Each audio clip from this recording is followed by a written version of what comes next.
A bar girl in her early or mid-20s has a 10-year window of opportunity to get out of poverty, said Bernadette. So if she spends time with a guy, she is using up her chances. Sees that as an investment and she's entitled to something in return. The car and the house may be in her name. In the West, we've lost our intuitive understanding of how poverty shapes thinking. So, if after 10 years together, the foreigner decides to move up, leaving her with little to show for it, that's a problem. She's lost face, and that's terribly important. Her image has been damaged, and it might even lead people to kill. Stephen Trahan Jones, 63, was a former neighbor of Beeston. Jones met Lamiri, then 32, in a Pattaya bar and sought to rescue her and send her home to Zan. When I met my wife, Lamiri, she had nothing, said Jones. I paid her out of a sex bar in Pattaya and told her to go home. When I visited her home, she was living in a room with her 2 children. There was no bathroom or toilet facilities, no doors, no tiles, no electricity, just a mattress and blankets on the floor. So I bought a big home for both of us and bought the land of her relatives. Jones's world collapsed when he asked his wife to sell a piece of land he had bought. Lamiri refused, saying it was impossible. Only when he went with a lawyer to the land registry did he discover he never owned it. He bought it from Lamiri's family, but allowed them to keep it in their names because of foreign ownership prohibitions. When challenged, Lamiri threw him out of their luxury villa in Kalasin, an hour from Suvarnabhumi. Penniless, he scuttled back to Kings Lynn, Norfolk, 2 months ago. He now lives there in sheltered accommodation.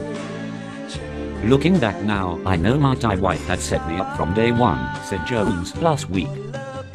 In Kalasin, I know of 3 other foreigners who were kicked out by their wives after they completed property purchases.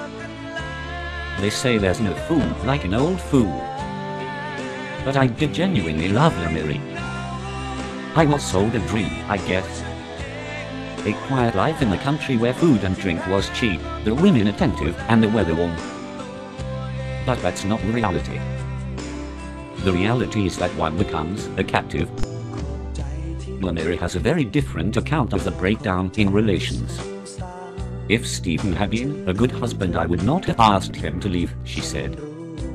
But when he argued, he called me a thief and a prostitute.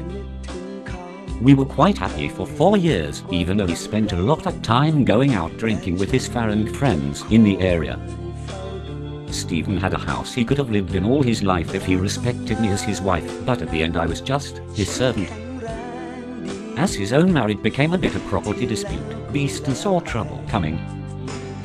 Exiled to the garden shed, his wife had installed her lover, Janong, and they kept Beeston a virtual prisoner in his own home with taunts and attacks. In a letter to his lawyers, Beeston told how his wife had started a money-lending business, lending his money, and had paid off local police so she could run an illegal lottery. My wife threatened me with a gun, he said in the letter, detailing a series of attacks on his house involving stones, lumps of wood, fireworks, and even a tin of paint. The house was also frequently burgled, he said. Like so many Britons and other expatriates living in rural Thailand who are unable to converse in Thai, it appears Beeston may have been the unwitting victim of a sting his wife had been waiting for years to bring off.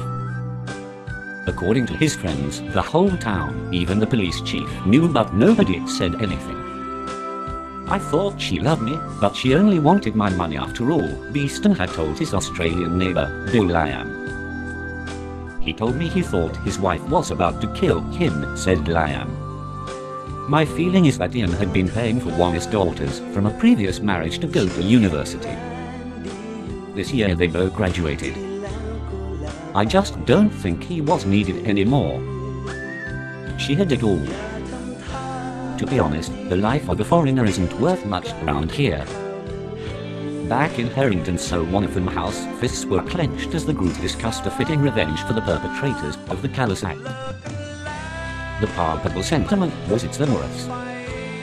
But the bitter consensus was also that after all the publicity had died down, Beeston's wife would be granted bail and freed.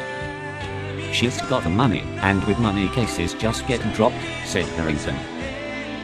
Then, the conversation turned to the future and who was next for the bullet.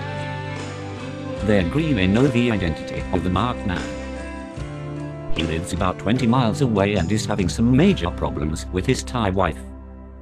Yep, they chorus, for sure.